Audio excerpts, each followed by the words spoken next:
Darwin lies on the north coast of Australia's Northern Territory. It's the territory's capital city and seat of administration. Darwin is the first centre in Australia seen by air travellers from Europe and the East.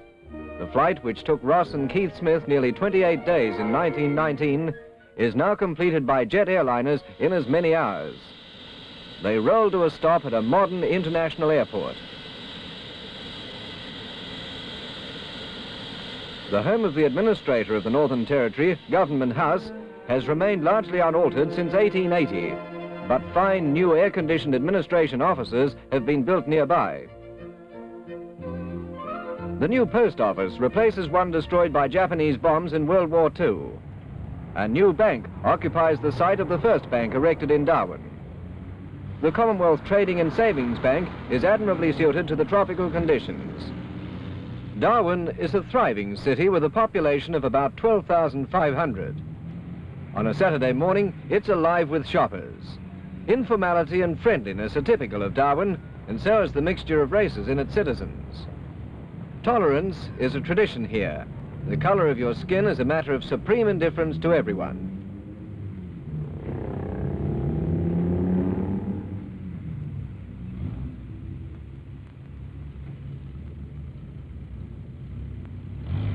There are several hotels in the city. The Darwin has its tourist accommodation in a separate wing. The bar section of the hotel is widely known as the hot and cold, because some parts are air-conditioned and others are not. A mural over one bar shows tourists' reactions to Darwin and vice versa.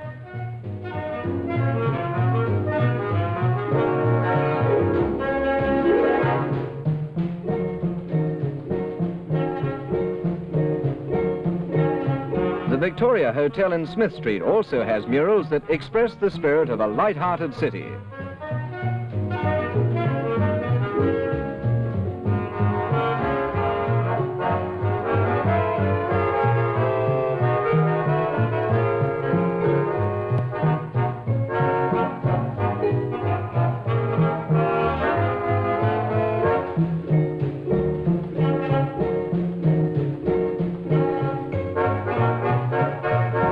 The Don Hotel in Kavanagh Street has a bamboo lounge which is popular.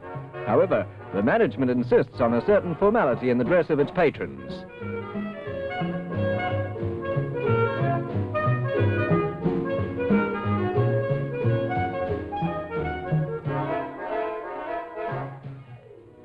Darwin homes are generally built on piers, which permit a cool airspace below the living quarters and additional room for a laundry and carport. Not all houses are raised above ground level, and there's considerable argument about the virtues of this type of construction. There are some beautiful homes in the Parap and Fanny Bay suburbs.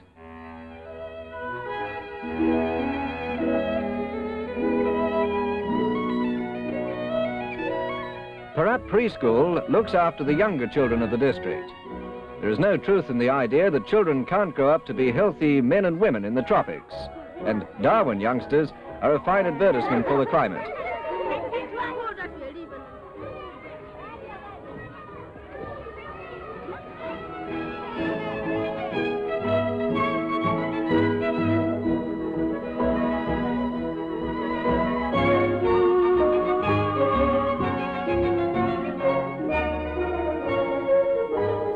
As children grow older, they go to primary schools like this one, also in Parap. A new high school takes students to the leaving certificate.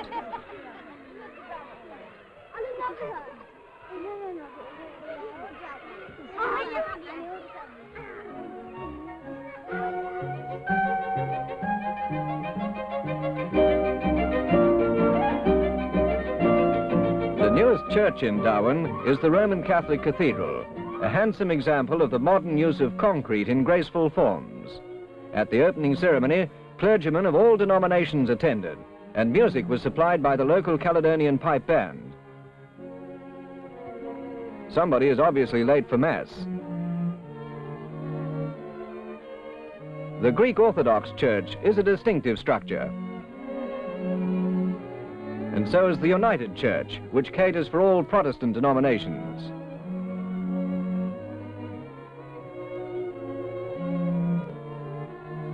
The oldest church in Darwin is the Church of England. The stones of which it is built were won from rocks on the coast by inserting sticks in cracks at low water. When the tide came in, the sticks swelled and split the rocks. The present cleric comes from Thursday Island.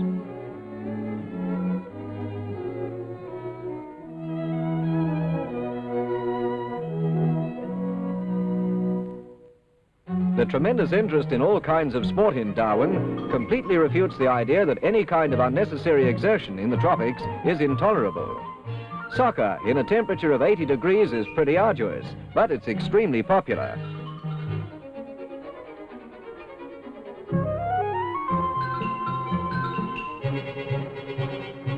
The upkeep of grass rinks is difficult and expensive here, so bowls are played on greens made of clippings from rubber tires.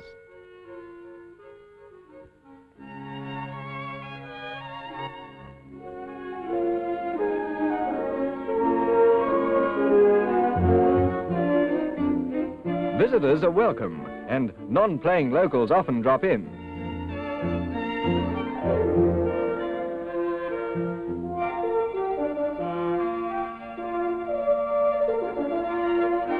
Softball has a big following among the girls.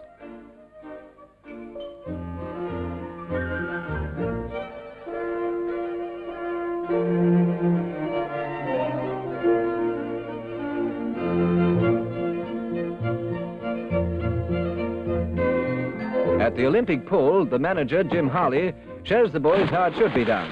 His pupil, Tony Franklin, is also an expert diver.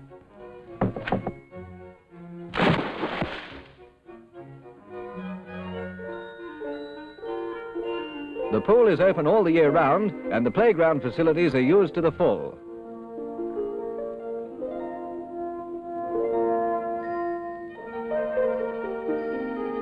Catamarans are the type of boats favoured by members of the sailing club because they're easily driven by the prevailing light winds, and their shallow draft keeps them out of trouble on the gently shelving bottom.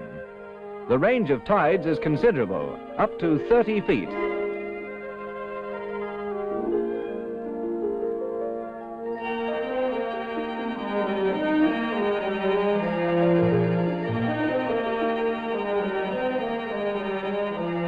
The emblem of the water skiing club is a crocodile on skis. The club has been in existence for several years and has some of the prettiest girls in the Northern Territory among its members.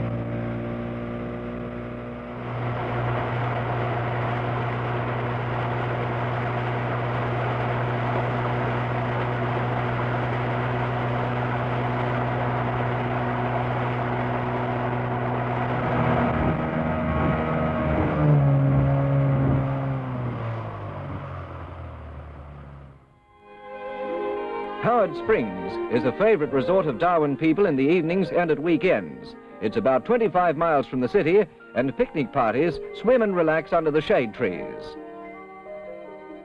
Berry Springs is a few miles further south and is especially popular during the wet season when sea wasps make swimming from the beaches dangerous. Fishing parties often take trips to the Vernon Islands, about 50 miles offshore, and there are some expert spear fishers among them.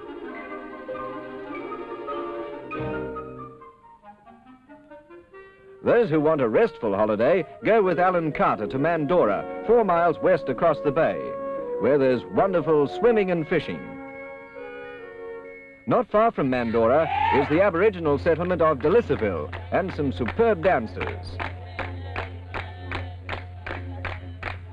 Great termite hills are found close to Darwin, and magnetic ant hills, always built north and south. These occur nowhere else in Australia. Further out in cattle country, there are thousands of water buffaloes. They can be dangerous. Beautiful birds like this black cockatoo are everywhere in the bush at the top end. And all through the stations are the horses of the stockmen, bound on their tireless rides after the great mobs of cattle on which the wealth of the Northern Territory largely depends.